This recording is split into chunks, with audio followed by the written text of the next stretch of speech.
So, on to Jeffree Star. Damon Elliott calls up Jeffree Star, and he says, hey, there's this guy, I want you to collaborate. His name is Onision, and this is before Jeffree Star's taking off. Jeffree Star is just this guy who makes music, as far as I know. And I'm not sure if I ever told my ex at the time that I was working with Jeffree Star. I knew she would be jealous, though. So I was like, this is cool. I'm working with Jeffree Star. Great, career, good. I had already worked with Shane Dawson. I had already worked with a number of other YouTube celebrities who I can't really think of right now other than Olga K, Exotic Jess, and those aren't that biggest of celebrities. But my point is that I was working with a lot of other people, like Joe Nation. Anyway, so he wants me to meet up with Jeffree Star in a studio. I'm in Damien Elliott's car. Jeffree Star shows up late, or I don't know how late he was later. So I show up, and sounds in the background.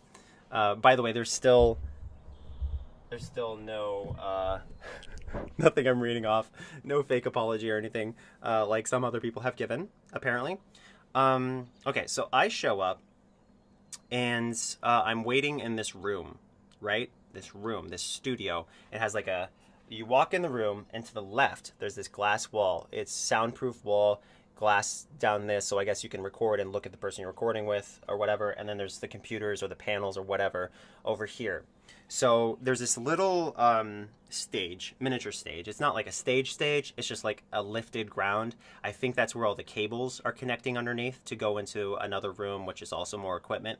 So I'm just walking on the edge of this stage, and there's a couch. As you go in the door, there's a couch to the left, right here. So Damon Elliott and Jeffree Star are both in the room with me initially. And then Damon Elliott gets a call, has to leave the room.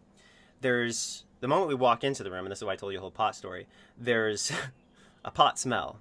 And there's like joints in the ashtray, right? There's joints in the ashtray. Or something that looks like joints, cigars and all that shit. So I'm like, this pot here, I don't like it. I don't want to be here. I'm uncomfortable, because I'm just that kind of prick, like there's people who are for pot and there's people who are against pot. I'm against pot.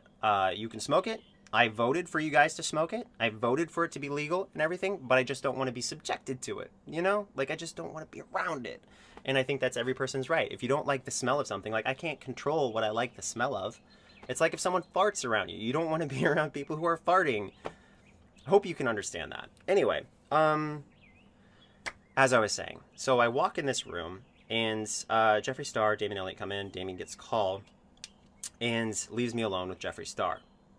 And this is where the whole Jeffree Star sexual harassment thing comes into play. At the time, I was straight identifying. And the reason I'm bringing this up is because I was told by my husband, because I am not straight identifying anymore, obviously. I was told by my husband just moments ago that Jeffree Star was tweeting about how not great James Charles is. And James Charles was recently outed for apparently sexually harassing or otherwise highly pressuring a straight guy into being gay, or shaming him for being gay or not being gay, and just generally being really terrible to straight people, right? That's what James Charles is accused of. So now Jeffree Star is on Twitter acting like, oh, James Charles is terrible, when Jeffree Star is in the same boat. So this is the story, right? I'm straight identifying, have shown Jeffree Star no interest in him as far as sexuality goes or whatever. Jeffree Star is supposed to work with me, right? He's supposed to collaborate with me. We're supposed to make a video together. So straight up shows up, sitting on the couch. He's just sitting on the couch, and I want to describe Jeffree Star in depth to you guys, okay? Jeffree Star without makeup is horrifying. Absolutely horrifying. And the reason it's horrifying is because we're in a really dark room, very much so like this, okay? Let me show you something. This is kind of how it is, right? He's sitting like this, right? This is how he is, okay? And he's sitting like that on a couch in this dark, dark room. And he's saying the following to me. You look like a faggot. You look like you love sucking cock. You love sucking cock, don't you? You'd probably love to suck a cock right now. That's what he's saying to me. I haven't spoken to him. I have never met him before. We've never had a conversation. I just met the guy, and he's repeatedly calling me a faggot. He's repeatedly saying, I love sucking cock. He's repeatedly saying sexual things, like constantly saying nothing but horribly sexual things. Now, I'm not coming to you guys as a victim or anything like that, because the guy doesn't threaten me, okay? I was in the room with him. He was low energy compared to me, okay? I felt like if he tried to assault me or something, I'd be fine, you know, because I can hold my own, at least with that guy, because he looks like malnourished. He looks like he can't do anything like aggressively or physically, because I don't know. That's how he was at the time. I don't know how he is now. I don't keep up with him. He might be ripped now. I don't know. But at the time, he looked like a scrawny little prick. And so he's sexually assaulting me, or verbally sexually assaulting me, right? And if I was a woman and he was a straight man and this was happening, his career would be over right now. Okay, this video would destroy his career. If I was basically anyone else, it's just like the story doesn't matter to people unless it's from certain other people, right? But the story's still real, and in my opinion, this just seems like a pretty big deal compared to many other stories that apparently cause over parties, right? But the fact that Jeffree Star straight up said all these things to me that were horribly, horribly sexual, you know, straight up, outright sexually harassed me, okay? And I just met him, that tells me I wasn't the first person, and that tells me I wouldn't be the last person either, okay? So there are definitely, there's no doubt in my mind, unless you're telling me I'm so sexy. Are you telling me I'm so sexy that like people just can't resist sexually harassing me? Because I doubt that. I really do. I don't think I'm very attractive. So I just think that maybe this guy, Jeffree Star, shouldn't be out there tweeting about how shameful other people are for these sexual situations when he himself is a hypocrite and he himself sexually harassed me directly. Okay? We're talking about one guy who was sexually inappropriate or otherwise pressured a straight man into being gay, right? And then we're talking about another guy who straight up sexually verbally assaulted a straight man repeatedly when he was alone with him in a dark, dark ass room. This little shriveled up vampire looking dude was all like, you like sucking cock, you're a faggot. Like, and then Damon Elliott came back in the room, and I didn't want to work with him. I didn't want to work with Jeffree Star at all. That was the last time I saw Jeffree Star. But I will tell you how it all ended. I don't recall having any other conversation with Jeffree Star. He was relatively chill with Damon Elliott. He didn't sexually harass Damon Elliott. Damon Elliott is a big, strong black man.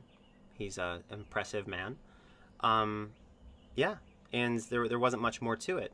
So maybe he has a thing for little white cis boys or something, because I was 24 or something at the time. I was just like this white dude. This little white dude. Even though I was 5'11". I don't know how tall he is. Is he bigger than me? I don't know. He never. I just didn't think about him stood up next to me, because most of the time he was just sitting on this couch staring at me saying nasty, horrible sexual things. Okay, sorry about that. I had a visitor at my door. I had to stop the video for a sec. But to describe the exit of this Jeffree Star fellow, he had a pink car. It looked kind of like the old box Scions, or the Kia, whatever the hell they're called. It was literally a neon pink boxy car that he had. I think he has something fancier now, but at the time he was walking up with his really excessive keychain, and he was getting into his car, but him and Damon Elliott were talking about things for a while, maybe future songs they were going to do together or whatever. You can probably look at their past, Damon Elliott and him, and you can also look at my past with Damon Elliott, and you'll realize that there is actually that connection. My story is the truest humanly possible, and what I mean by that is, like, look at every video I've ever made. I'm on this issue. If the same story keeps coming out, yeah. Anyway, it's true, it's honest, it's real, it happened. I wanted to make this video that was, until the interruption, unedited, so you could understand that Jeffree Star is in fact somebody who has sexually harassed people in the past, and that he should not be talking about how horrible other people are in regards to sexually harassing straight men, because he has done it himself. as I was straight identifying at the time. And I just wasn't into it. And my question to you guys is like, what is a person trying to accomplish? Like, if I walked up to, somebody, I'm gonna close this door. If I walked up to somebody, who, let's say, was a woman or something, and I say, you probably like sucking D or whatever. I say all these horrible, nasty things, and she responds positively to that. Like, she's like, oh yeah, I do. Then obviously that person's going to try to sleep with the other person. So maybe this was Jeffree Star trying to hit on me. He was trying to get with me or whatever. Because why else would you say all these sexual things to someone unless you wanted to have a sexual conversation with them? Why would you, as a gay man, as I understand he is, why would you pursue a sexual conversation with somebody like that? Say you probably like doing this thing to people that I myself enjoy being done to me. That is how his message came across. And I think that just because I am a man and just because I am, straight or gay or whatever, I say that, like, what doesn't matter what I'm into. Just because I am that doesn't mean I can't be sexually harassed. And it doesn't mean that my story isn't valid. So, anyway, with all that being said, obviously, no matter how rich or famous Jeffree Star is, I will never collaborate with him because that kind of thing is horrifying. I've been hit on before by other people, but it's never been so aggressive as someone talking about things they like being done to them and saying that I like doing them, that was totally inappropriate, and I personally don't think that Jeffree Star should be a role model to anyone. So that's just my personal opinion, and the only reason I made this video is because, of course, I saw or heard from my husband that he was apparently condescending to James Charles, who he should not be condescending to anyone, considering he is what he is, acting like James Charles is. So, with all that being said, thank you.